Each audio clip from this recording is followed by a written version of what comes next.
Le cours qui va être traité dans cette vidéo porte sur l'écart sur charge indirecte en tant qu'élément de contrôle de gestion.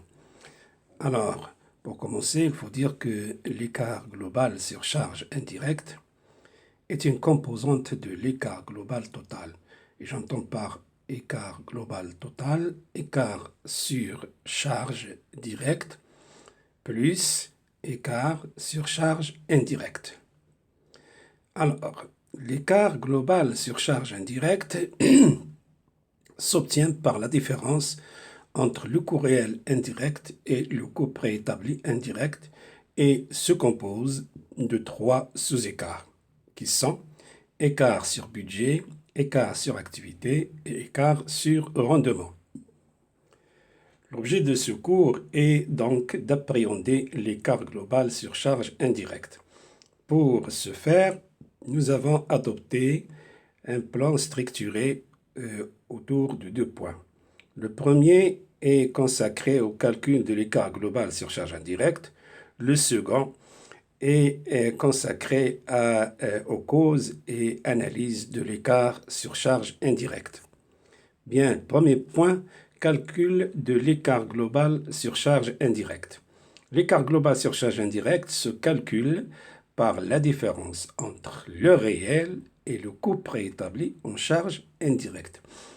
Autrement dit, la différence entre le coût réel et ce que devrait être le coût réel en charge indirecte, entre ce qui existe et ce qui devrait exister. Ça, c'est très important.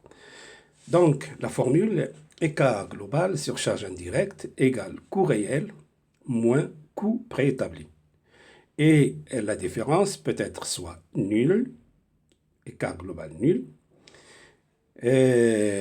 écart global positif ou négatif. Bien, il faut préciser que si le coût réel est égal au coût préétabli, l'écart global est bien nul, mais n'exclut pas l'existence des écarts partiels qui se compensent. Je reviendrai à la fin de ce cours sur cette idée pour l'expliquer sur la base d'un exemple. Bien. Si l'écart global est supérieur à 0, positif, on parle d'écart défavorable.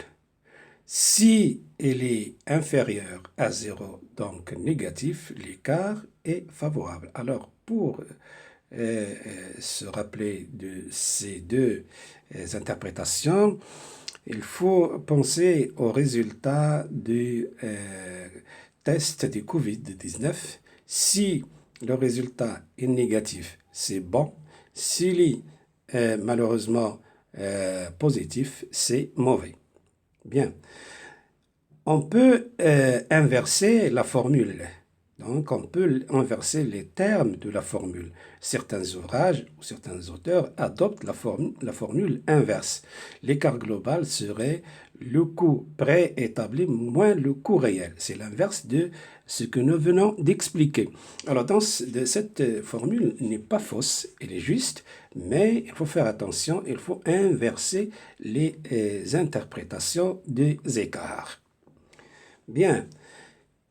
Les charges directes, il faut dire que les charges indirectes concernent plusieurs produits et peuvent être variables et fixes. Ils sont traités dans un tableau de répartition des charges indirectes avant d'être imputés au coût des produits par les moyens ou par le moyen des unités d'œuvre. Tout ça, c'est des rappels de la comptabilité analytique. Le coût réel indirect est constaté en ex post, c'est-à-dire à la fin de la période, et s'obtient par la multiplication du nombre d'unités d'œuvre imputées à la production d'un bien ou service par le coût d'unité d'œuvre d'un centre d'analyse. On parle de centre d'analyse ou de section homogène. Le coût préétabli indirect est le coût qu'aurait nécessité la production réelle. Quand j'utilise le conditionnel, je l'ai dit et je le répète et je le répéterai jamais assez, dans ce cours, quand j'utilise le conditionnel, c'est pour faire référence à la norme, à la fiche du coût unitaire standard. Donc, le coût préétabli et le coût qu'aurait nécessité la production réelle, hein, il se calcule en fonction des données réelles, activités réelles et standard, la fiche du coût unitaire standard, variable et fixe, de l'activité normale. Application de cela. Dans un centre d'analyse, les données standards pour la production normale est de 1200 unités, qui se compose des charges variables 8000, des charges fixes 1000, donc total 9000, et de l'activité normale mesurée par l'heure machine, l'heure de travail machine, est de 200. Et du coût d'unité d'œuvre, 45, c'est bien 9000 divisé par 200, dont 40 variables et 5 fixes. Les données du coût réel sont la production de 960. Voilà les données du coût réel. 960, c'est la production réelle au lieu de 1200 que nous produisons normalement. Et cette production a nécessité 180 heures. Alors là, c'est l'activité réelle. L'activité normale, c'est 200. L'activité réelle, c'est 180. C'est-à-dire que nous avons travaillé moins que la norme, que ce que nous faisons normalement. Le coût réel est de 8020 dans 1000 dirhams de charge fixe. Alors, dans, ça veut dire que le 1000 est compris dans les 8020. Le coût réel total variable et fixe est de 8020. On nous demande de calculer à partir de l'activité réelle et normale l'activité préétablie, de calculer le coût réel et le coût préétabli. Donc l'activité normale est de 100 heures, l'activité réelle est de 180. L'activité préétablie se calcule par référence à la norme, ce que nous devrions faire ou travailler normalement. Alors pour cela, on utilise la méthode de la règle de 3. 1200 unités correspond à 200 heures, 960 unités, la production réelle, correspond à X, donc X égale à 160 heures. C'est l'activité préétablie, c'est l'activité que devrait exiger la fabrication de 960 unités conformément à la norme. Pardon. Alors, deuxième question, calcul du coût réel et du coût préétabli. Vous avez le tableau, vous avez alors à gauche les données standards, toutes les données standards que nous avons soulignées dans l'exemple. Et au milieu, vous avez le coût réel. Là, c'est encore des données qu'il faut maintenant traiter.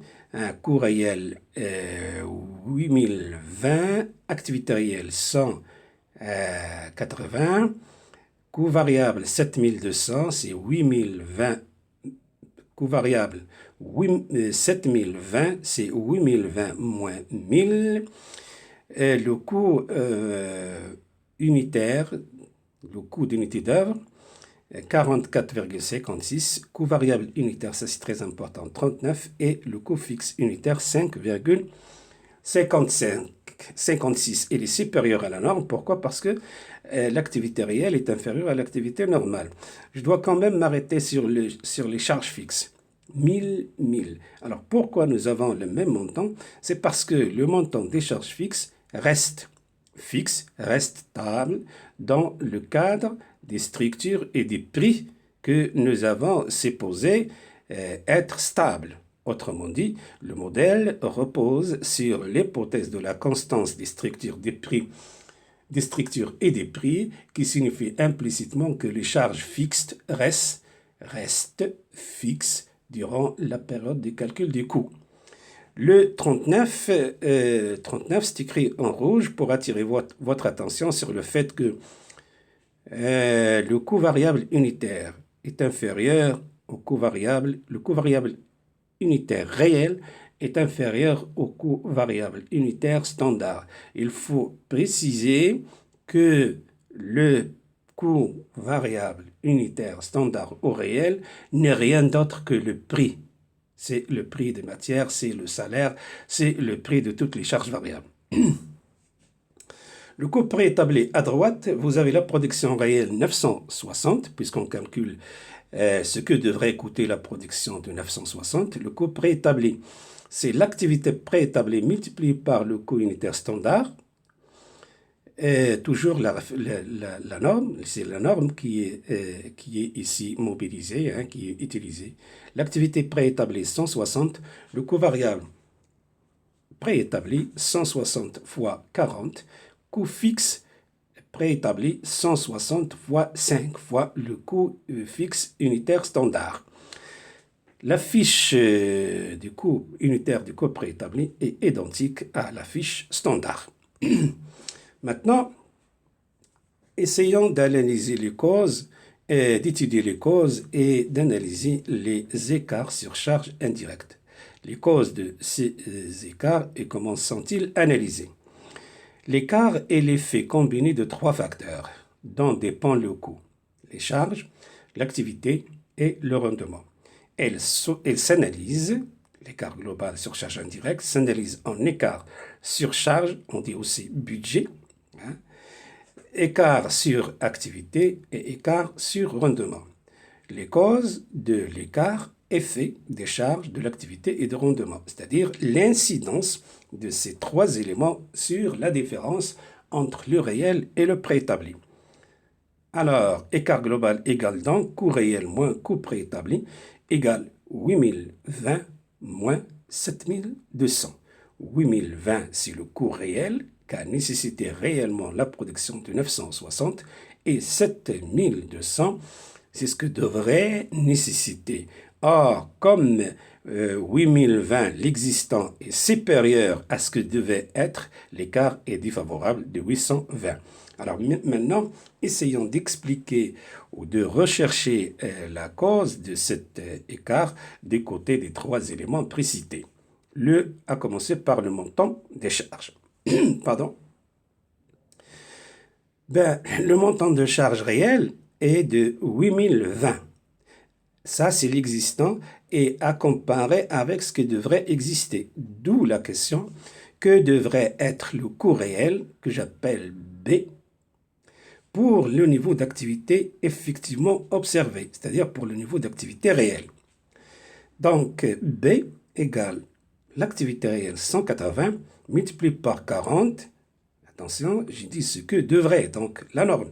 Le prix normal, 40, plus 1000 égale 8200. 8200 s'appelle budget flexible. Nous reviendrons sur cette notion. Donc, l'effet de charge ou l'impact de charge est de 8020 moins 8200 égale à moins 180. Moins 180. C'est un écart. C'est bon. Pourquoi? Parce que nous avons supporté moins de charges que la norme. Et donc, ça vient du coût variable unitaire réel qui est inférieur au coût variable unitaire standard. 39 est inférieur à 40. Donc, 1, pour chaque heure, nous avons supporté 1 dirham de moins, ce qui fait au total, nous avons supporté 180 multiplié par 39 moins 40. Ça, pour ce qui est des charges. Maintenant, essayons de voir l'impact des niveaux de l'activité. Pardon. Le coût, nous avons calculé ce que devrait être le coût réel pour le niveau d'activité effectivement observé, c'est-à-dire pour l'activité réelle. Mais nous avons imputé 1000 des charges fixes, comme si l'activité réelle était égale à l'activité normale. Or, on sait que l'activité réelle 180 est inférieure à l'activité normale. Donc, tenir compte de l'activité réelle dans l'imputation des charges fixes revient à répondre à la question suivante. Que devrait être le coût réel d'imputation rationnelle pour l'activité effectivement observée, c'est-à-dire pour l'activité réelle, tout simplement.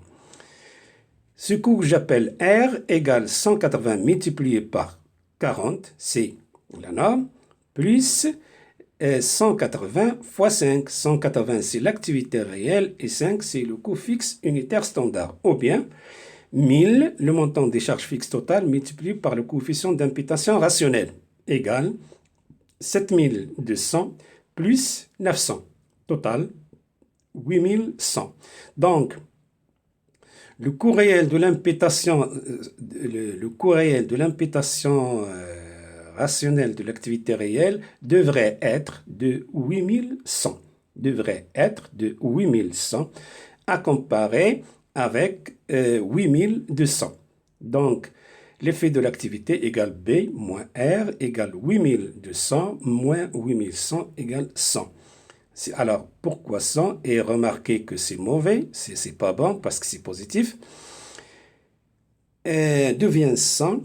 Nous avons travaillé 180 au lieu de 200, donc nous avons chômé 20 heures et le coût fixe de chaque heure est de 5, donc 20 fois 5 égale à 100.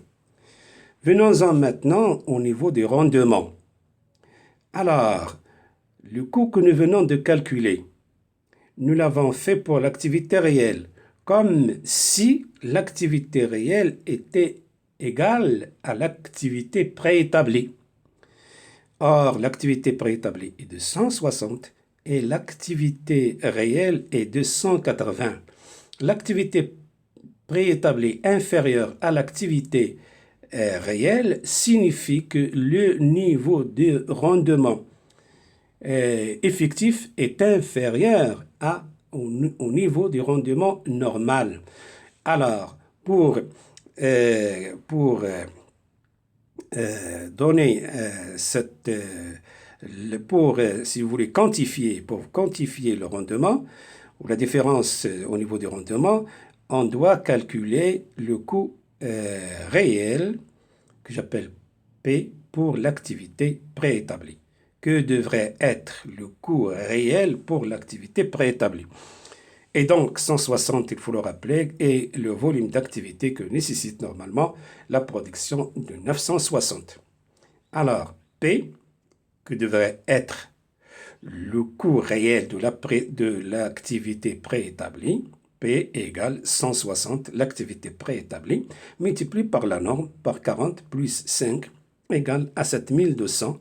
Donc, l'effet de l'activité, c'est le montant du coût compte non tenu du rendement moins 7200, c'est-à-dire le coût compte tenu du niveau de rendement, est égal à 900. Devient 900, c'est 45 multiplié par 20. Pourquoi 20 et pourquoi 45? Parce que 20, nous avons fabriqué 960 en 180 heures, alors que normalement, ça devrait nécessiter uniquement 160. Il y a une différence de 20 heures. C'est comme si nous avons gaspillé, perdu 20 heures. Et le coût de chaque heure est de 45. 45, coût unitaire standard, variable et fixe, total 900. Passons maintenant à l'analyse de l'écart global. L'écart global est égal à écart sur budget plus écart sur activité plus écart sur rendement. Commençons par l'écart sur budget. L'écart sur budget, c'est le coût réel moins le budget flexible. Le coût réel, on le sait, est égal à activité réelle multiplié par le coût variable unitaire réel, plus F, plus grand F, c'est-à-dire le montant des charges fixes. D'après l'exemple, coût réel 180 multiplié par 39 plus 1000. Le budget flexible, a posteriori, c'est-à-dire à la fin. Le budget flexible représente donc ce qu'auraient dû être les coûts pour le niveau d'activité effectivement observé, c'est-à-dire le niveau d'activité réel. C'est l'effet charge que nous venons de calculer. Donc, le budget flexible, c'est le montant de charge que devrait nécessiter l'activité réelle, l'activité réelle, compte tenu bien sûr de la norme. Et la norme, c'est le coût variable unitaire standard et le montant total des charges fixes. Donc, le budget flexible sert à comparer les conditions d'exploitation prévues et les conditions réelles. Dans notre exemple, nous avons le budget flexible, c'est l'effet charge, égale 180 multiplié par 40 plus 1000 égale 8200. Alors, formalisation de cette égalité, budget flexible égale activité réelle multiplié par coût variable unitaire standard. Attention, le petit S est en rouge et dans le coût réel, le petit R, c'est en rouge. Et c'est la seule différence entre les deux formules. Soit une droite de la forme Y égale AX plus B. Dans l'exemple précédent, l'équation du budget flexible est de Y égale 40X plus 1000. Alors, cette équation, comme d'autres, vont nous servir pour la représentation graphique et la détermination graphique de l'écart sur charge indirecte que nous verrons, Inch'Allah, dans une autre vidéo. Alors, écart sur budget égale coût réel moins budget flexible, nous l'avons vu et nous l'avons interprété. 180 moins 180, donc c'est favorable. Écart sur activité. L'écart sur activité égale budget flexible moins budget d'imputation rationnelle. Le budget flexible tient compte ou si vous voulez, comptabilise la totalité des charges fixes et le budget flexible, et le budget d'imputation rationnelle impute les charges fixes proportionnellement à l'activité. Alors, il faut rappeler que la méthode d'imputation rationnelle des coûts fixes consiste à n'intégrer dans le calcul du coût qu'une partie des charges fixes calculées. La partie des charges fixes imputées s'obtient par le rapport suivant. Charge fixe imputée égale charge fixe totale plus multiplié par activité réelle sur activité normale. Alors, je vous suggère de revoir la vidéo du 10 novembre 2020 consacrée à l'imputation rationnelle. Malheureusement, cette vidéo n'a pas de titre. Le titre, c'est la date de son réintroduction, puisqu'il a été retiré pour des considérations de lisibilité. Bien. Alors, dans l'exemple précédent, le montant des charges fixes imputées est de 1000 multiplié par 180 sur 200 égale à 900 dirhams. D'après l'exemple précédent, budget d'imputation rationnelle égale 180 multiplié par 40 plus 180 multiplié par 5 égale 8100.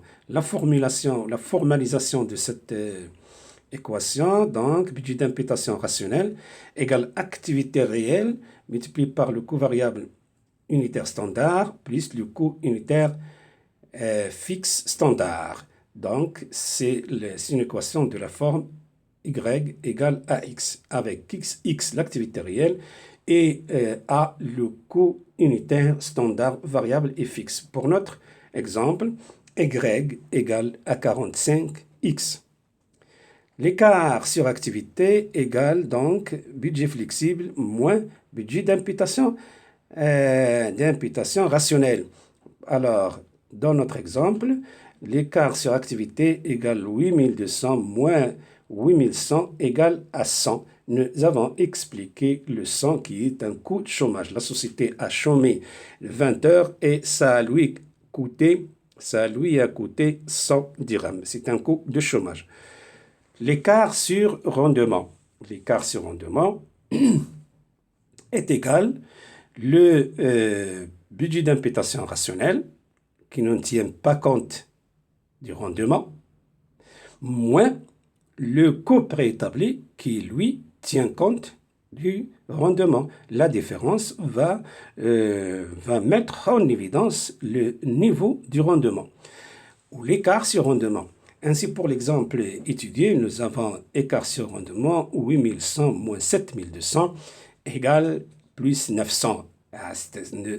Cela signifie que la société a travaillé dans une situation de sous-rendement, je dirais flagrant. Cela signifie que la production qui a demandé 180 heures ne devrait exiger normalement que 160 heures. Et 180 moins 160 multiplié par 45 égale à 900. Et on retrouve la formule de vérification, écart global égale 8020 moins 7200 égale 820 égale moins 180 plus 100 plus 900. L'écart global provient de 3 facteurs qui n'ont pas évolué comme prévu. Les variations de prix ont conduit le coût réel à s'écarter du budget. Le prix ont baissé. 39, ils sont passés de 40 à 39. L'activité qui n'a pas été celle prévue. Il y a une sous-activité. 200, normalement, nous avons travaillé 180 réellement. Les prévisions de rendement qui n'a pas été respectées. Le nombre d'unités d'heures par unité de production n'étant pas celui prévu. 180 et 160. Remarque sur la comparaison de ces différentes formules pour faire apparaître la différence, ou d'où vient la différence. Alors, vous avez le coût réel égale activité réelle multiplié par le coût variable unitaire réel, plus grand F. Budget flexible, activité réelle multiplié par S. Petit s, c'est le coût variable unitaire standard plus grand F. Alors, on retrouve, nous avons activité réelle, grand F. La différence vient de petit s et petit r, c'est-à-dire du prix du coût variable unitaire réel et coût variable unitaire standard. Et j'ai dit que le coût variable n'est autre chose que le prix. Pour ça, c'était l'écart sur budget. Pour l'écart sur activité, vous avez le budget flexible et comparé avec le budget d'imputation rationnelle. Et vous voyez que donc la différence, les termes de l'équation de deux équations des droites sont les mêmes, sauf pour grand F et petit f. Grand F, le budget flexible impute la totalité des charges fixes et le budget d'imputation rationnelle impute les charges, petit f, les charges fixes proportionnellement à l'activité. Pour l'écart sur rendement, vous avez le budget d'imputation rationnelle duquel on retranche le coût préétabli. Les termes de droite sont les mêmes, sauf que pour la première, c'est l'activité réelle et la seconde, c'est l'activité préétablie. Donc, la différence du niveau d'activité, qui est une différence du niveau du rendement. Bien, alors, chose promise, chose due, je vous ai promis un exemple pour expliquer la compensation des écarts partiels, des sous-écarts. Alors, imaginons, et c'est écrit en rouge pour signifier qu'il s'agit d'une pure imagination. Le cas suivant, coût réel égale 30, coût préétabli égale 30, donc l'écart global est nul. Mais cela n'exclut pas l'existence des écarts, des sous-écarts ou des écarts partiels. Alors, imaginons encore l'exemple, sous-écart, écart sur budget égale 15, écart sur activité égale 10, 25, écart sur rendement moins 25, le tout c'est nul. Nous avons un écart global qui est nul, mais avec des écarts partiels. J'arrive à la fin de ce cours. Merci de votre attention.